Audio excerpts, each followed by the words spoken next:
দৌড়াদৌড়ি করেন কেন রে ভাই অসময়?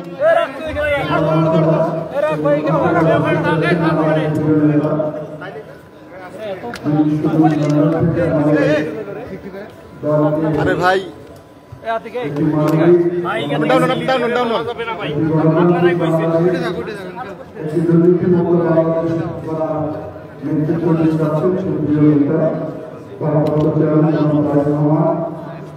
আমাদের রাষ্ট্রের দখল করে অত্যন্ত প্রাণবন্ত যুক্তিসঙ্গত আলোচনা করেছেন ডক্টর মহবুব হোসেন আলমগীর হামিদ ভাই।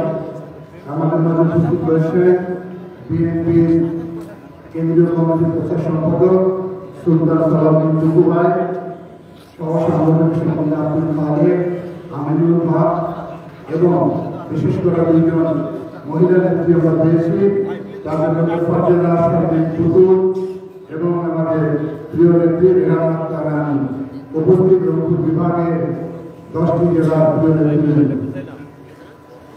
আজকের আলোচনার মূল লক্ষ্য একটি সুস্থ সমাজ গঠনের লক্ষ্যে একটি সুস্থ জাতি আমরা গঠন করব। 31 দফা এমন সময় আমরা হাজির করেছিলাম যখন এই সরকারের বিগত সরকারের পতন হয়নি। অনেকে অনেক ধরনের বিতর্ক করেন যে বিএনপি এখন সংস্কারের কথা বল, কিন্তু আমাদের প্রিয় নেতা 2 বছর আগে জাতির সামনে তুলে ধরেছে। আমি শুধু বলতে চাই 31 দফার ভিতরে আমরা যে কাজগুলো করবো, আমরা আজকে বিভাগীয় ওয়ার্কশপ করেছি, এরপরে আমরা জেলায় করবো। একই আঙ্গিকে জেলার উপজেলা ক্লিনিকগুলো রয়েছে, সেই নেতৃবৃন্দের সঙ্গে আজকের কর্মশালাকে অভিজ্ঞতা করে সঞ্চয় রয়েছে, সেটি প্রচার করবে। উপজেলার নেতৃত্বে একই আঙ্গিকে ইউনিয়নে করতে হবে এবং শেষ পর্যায়ে ওয়ার্ড পর্যন্ত আমাদেরকে এই প্রচারণা নিয়ে যেতে হবে। 31 দফাতে বাংলাদেশের মানুষ গ্রহণ করেছে, সেটি আমাদেরকে প্রমাণিত করতে হবে। তার প্রথম এবং প্রধান সৈনিক হচ্ছে আমরা নিজেরা। আমরা শুধু নিজেরা আশ্বস্ত করবো আর এটি প্রচার করবো, সেটা কিন্তু হবে। 31 দফা আমাদের জাতির মুক্তির লক্ষ্যে যেটা এখন জনপ্রিয় হয়েছে, সেটিকে প্রচারণার জন্য আমাদেরকে দায়িত্ব গ্রহণ করতে হবে। আমি আর কথা বাড়াতে চাই না, আমাদের মাননীয় প্রধানমন্ত্রী বক্তব্য রাখবেন। আমি বলতে চাই আমাদের লক্ষ্য হচ্ছে একটি মেধাভিত্তিক বাংলাদেশ গঠন, দুর্নীতিমুক্ত বাংলাদেশ গঠন, একটি সমতা ভিত্তিক বাংলাদেশ গঠন, যে বাংলাদেশের লক্ষ্যে আগামী দিনে একটি নতুন বাংলাদেশের স্বপ্ন। সবাইকে ধন্যবাদ। বাংলাদেশ জিন্দাবাদ।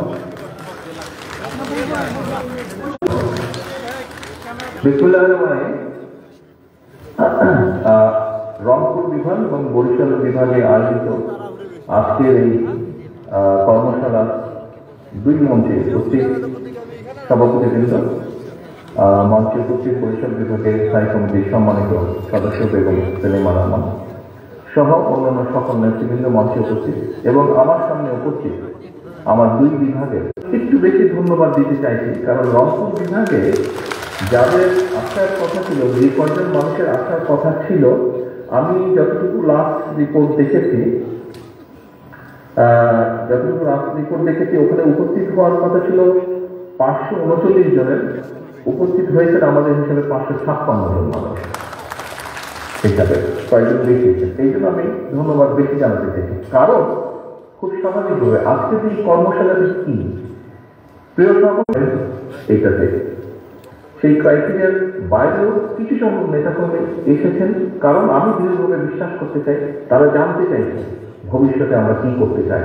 এই উৎসাহ থেকে, উদ্দীপনা থেকে তারা এসেছেন, সেজন্য আমি একটু বেশি ধন্যবাদ দিতে চাই রংপুর বিভাগকে। এখন সহকর্মীবৃন্দ, এই যে 31 দফা, এটি দেশ এবং দেশের মানুষের জন্য। আজকে আপনারা 2 হলরুমে যারা উপস্থিত হয়েছেন, এই 2 হলরুমের মধ্যে যদি আমরা এই 31 দফাকে রেখে দিই, অথবা আপনাদের হাতে যে ফাইলটি দেওয়া হয়েছে, এই ফাইলটিকে শুধু আপনারা অনুষ্ঠান শেষে যদি হাতে করে নিয়ে বাসায় চলে যান, এই 31 দফা সম্পূর্ণভাবে আজকের এই সারাদিন সম্পূর্ণভাবে ব্যর্থ হয়ে যাবে। এখানে খুব সম্ভবত বরিশাল বিভাগ থেকে একজন প্রশ্ন করেছিলেন যুবদলের এক সদস্য, যে এরপরে আমরা কি করবো, আমাদেরকে কি কেন্দ্র থেকে নেতা দেওয়া হবে জেলা পর্যায়ের জন্য? আপনারা তো নেতা, এখানে যারা আছেন, আপনারা যারা আজকে সবাই উপস্থিত হয়েছেন, আপনারা কিন্তু একজন নেতা হিসেবে আজকে এখানে উপস্থিত হয়েছেন, অর্থাৎ আপনারা বিএনপিকে প্রতিনিধিত্ব করেন, বিএনপির অ্যাম্বাসাডার আপনারা, সেই হিসাবে আজকে আপনারা উপস্থিত হয়েছেন। সহকর্মীবৃন্দ, বিভাগ থেকে আমরা দেখেছি জেলার নেতৃত্বকে। এখন আপনারা দয়া করে আপনাদের অধীনস্থ যতগুলো ইউনিট আছে সেখানে আপনাদেরকে ছোট ছোট ছোট ছোট কর্মশালা করতে হবে, করে নেতাকর্মীদেরকে এডুকেট করতে হবে। আপনারা যা জানলেন, আপনারা যা শিখলেন, আপনারা যা বুঝলেন, এই কথাগুলো তাদেরকে বলতে হবে, তো তারা এরপরে তার পাড়ায়, মহল্লায়, গ্রামে, ইউনিয়নে, সব জায়গায়, পৌরসভায়, সব জায়গায়, ওয়ার্ডে সব জায়গায় তারা এই বিএনপির বক্তব্যগুলো দেশের মানুষের কাছে নিয়ে যাবে। আমরা আন্দোলন করেছি, বিএনপি নেতাকর্মীরা আন্দোলন করেছে, তবে একক বিএনপির আন্দোলন সফল হয়নি। আন্দোলন সফল হয়েছে আরো অনেকগুলো রাজনৈতিক দল। আন্দোলন সফল হচ্ছে সর্বোপরি আমি মনে করি, বিশ্বাস করি, সমাজের সকল শ্রেণী পেশার মানুষ একত্রিত নেমে এসেছিল, একসাথে নেমে এসেছিল বলেই আমরা এই আন্দোলনকে সফল করেছি। তার মানে স্বৈরাচারকে বিদায় করেছে যখন সকলে মিলে একত্রিত ভাবে, স্বৈরাচারকে খেদিয়ে দিয়েছে, বিদায় করেছে, বাধ্য করেছে পালিয়ে যেতে সকলের মিলিত প্রচেষ্টায়, লক্ষ কোটি মানুষের মিলিত প্রচেষ্টায়। ঠিক সেইভাবে পরবর্তীতে দেশটিকে যদি গড়তে হয়, একক বিএনপি শুধু একা পারবে না দেশকে করতে।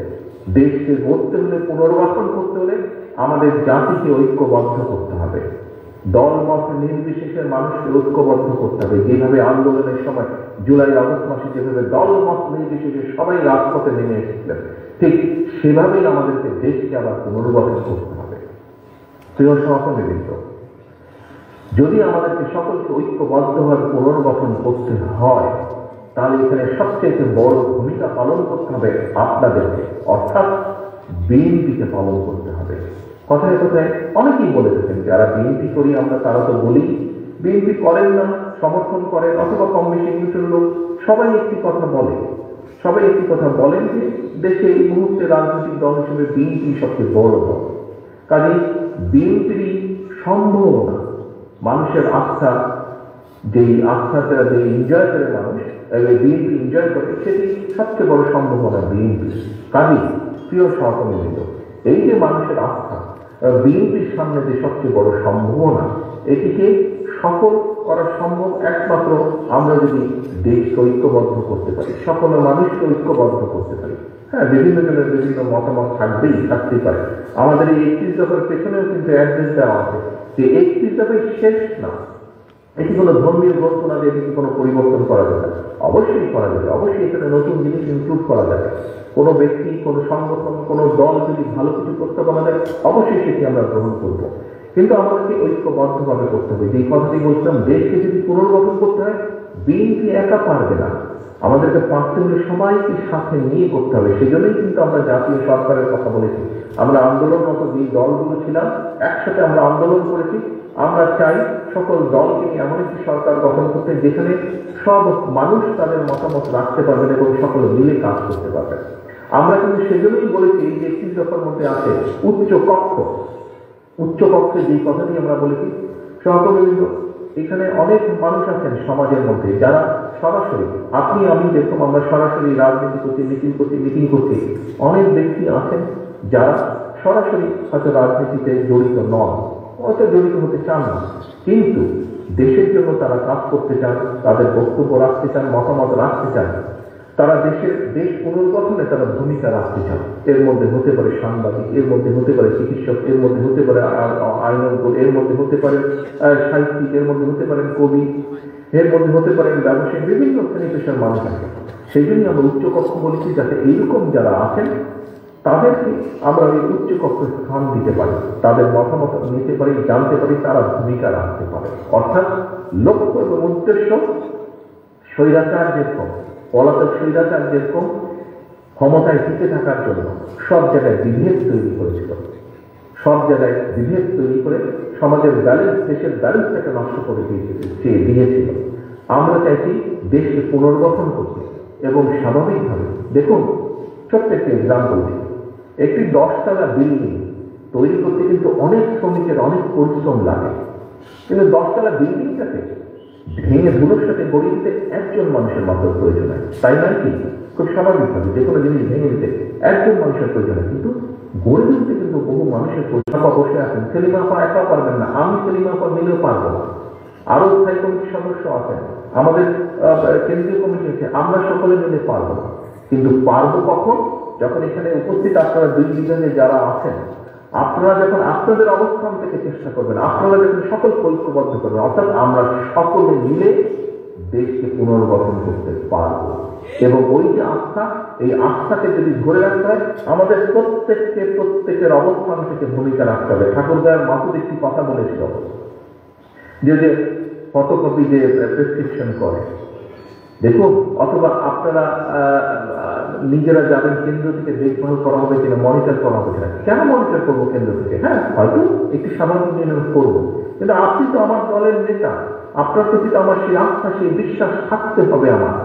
তা না হলে আপনাকে কেমন করে আমি দায়িত্ব দেব? এবং আমি যেরকম আপনার উপর আস্থা বা বিশ্বাস রাখতে চাই, আপনার মধ্যে সেই উপলব্ধি থাকতে হবে, আপনার মধ্যে সেই উপলব্ধি থাকতে হবে কেন্দ্র আমাকে একটি দায়িত্ব দিয়েছে, এই হচ্ছে আমার দায়িত্ব, আমাকে আমার দায়িত্ব পালন করতে হবে। সেটি দলের কথা জনগণের মাঝে পৌঁছে দেওয়া, দলের নির্দেশনা অনুযায়ী বিহেভ করা, জনগণ যেটা প্রত্যাশা করছে, জনগণ আমার কাছে যেটা চাইছে সেরকম রেসপন্সিবল বিহেভ করা।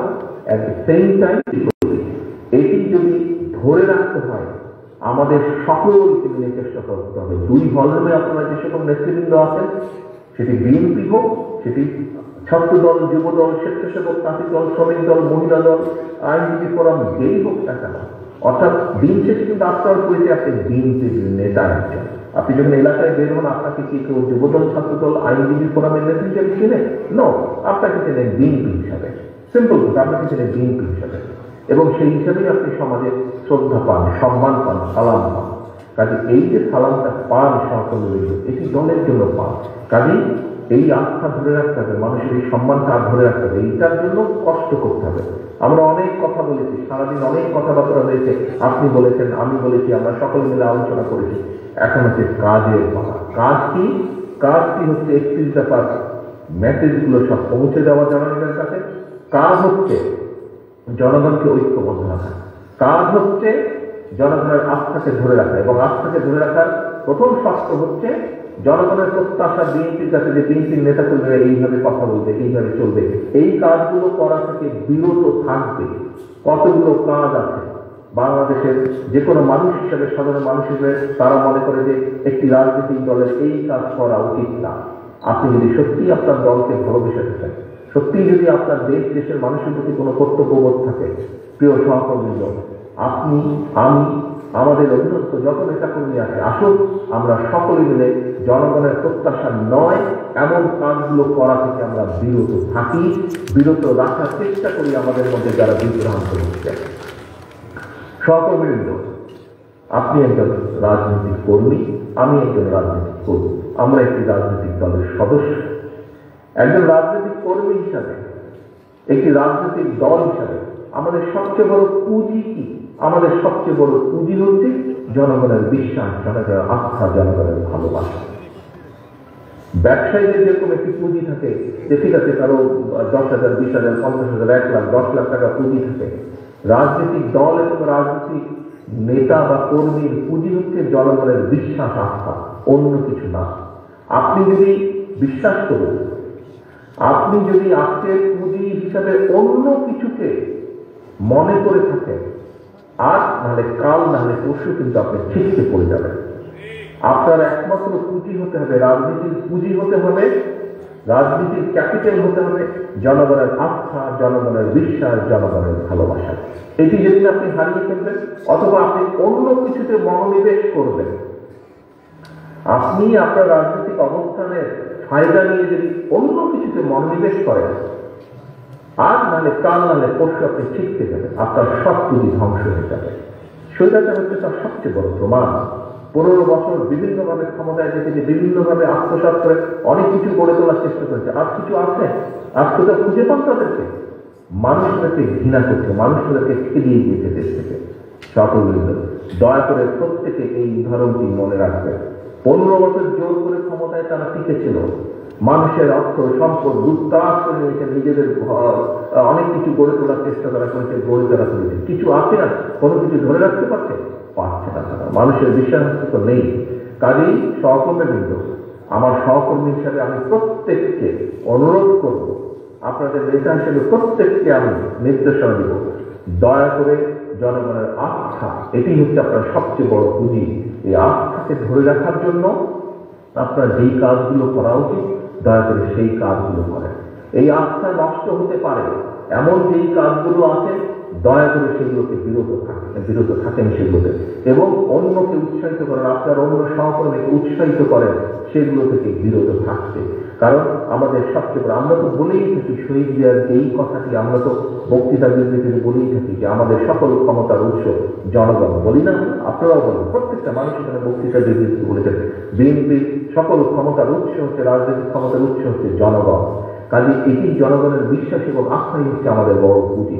আসুন আমরা দেশকে পুনর্গঠনের জন্য যেভাবে 31 দফাকে পৌঁছে দিব মানুষের দ্বারে দ্বারে, আসুন আজকের এই কর্মশালায় আমাদের আরেকটি প্রতিজ্ঞা হোক, আরেকটি শপথ হোক যে আগামী দিনে দেশকে পুনর্গঠনের জন্য আমরা সর্বোচ্চ শক্তি দিয়ে চেষ্টা করব সকলকে ঐক্যবদ্ধ করার জন্য, এবং সর্বোচ্চ শক্তি দিয়ে আমি, আপনি, আমরা সকলে মিলে, আর যারা এই ঘরে আছেন তারা তো অবশ্যই, যারা এই ঘরে নেই লক্ষ লক্ষ নেতাকর্মী যারা ছড়িয়ে আছে বাংলাদেশে, প্রত্যেকের অবস্থান থেকে আমরা চেষ্টা করব জনগণের যে প্রত্যাশিত ভূমিকা আমাদের কাছে, সেই ভূমিকা যাতে আমরা রাখতে পারি। আমাদের কথাবার্তা, উঠা বসা, চলন বলনে যাতে কোনোভাবেই জনগণের আস্থাকে আঘাত না করে, আমরা সেই ব্যাপারে সচেতন থাকব, সেই ব্যাপারে সচেষ্ট থাকব, এবং একই সাথে আমরা চেষ্টা করব আমাদের উপরে যেই দায়িত্ব আমাদের উপরে দল দিয়েছে, মনিটর কেন করতে হবে? আপনি যদি আমাকে বিশ্বাস করতে পারেন, আমি কেন আপনাকে বিশ্বাস করতে পারবো না? আপনার সেই দায়িত্ববোধ থেকে আপনি দায়িত্ব পালন করবেন, এই বিশ্বাস আমি আপনার উপরে রাখতে চাই। সহকর্মীবৃন্দ, এই হচ্ছে আজকে আপনাদের উভয় বিভাগ, বরিশাল এবং রংপুর বিভাগের আমার যে সহকর্মী, তাদের প্রতি আমার নির্দেশনা নেতা হিসেবে, আপনাদের সহকর্মী হিসাবে আপনাদের প্রতি আমার অনুরোধ, এই কথাগুলো আমি বলেছি, দয়া করে এই কথাগুলো মনে রাখবেন। আসুন, আমরা কথা বলেছি সারাদিন, এখন কাজের পালা, কাজ করার পালা। দেশকে গড়তে হবে, সেই দেশকে গড়তে হলে আমাদের সকলকে কাজে নামতে হবে। সেই কাজে নামতে হলে আমাদের সকলকে প্রস্তুত হতে হবে, এবং সেই প্রস্তুতি আমাদেরকে এখন থেকে নিতে হবে। সেই প্রস্তুতির মূল এজেন্ডা, মূল প্রথম শর্ত, কন্ডিশন হচ্ছে জনগণের আস্থা, জনগণের বিশ্বাস, জনগণের ভালোবাসা। পরিশেষে এতটুকুই বলবো, জনগণের সঙ্গে থাকুন সহকর্মীবৃন্দ, জনগণকে আস্থায় রাখুন, জনগণের আস্থায় থাকুন, আপনারা সকলে জনগণের সাথে থাকুন। আল্লাহ হাফেজ। বাংলাদেশ জিন্দাবাদ, বাংলাদেশ জাতীয়তাবাদী দল জিন্দাবাদ। ধন্যবাদ আমাদের নেতা জনাব তারেক রহমান সহ আজকের সকল নেতৃবৃন্দ বরিশাল এবং রংপুরে আমাদের সাথে যুক্ত হয়েছে। সবাইকে ধন্যবাদ জানিয়ে আজকের কর্মশালা এখানেই সমাপ্ত ঘোষণা করছি। সবাইকে ধন্যবাদ। ইনশাআল্লাহ আগামী যেটা হবে আপনাদের সবাই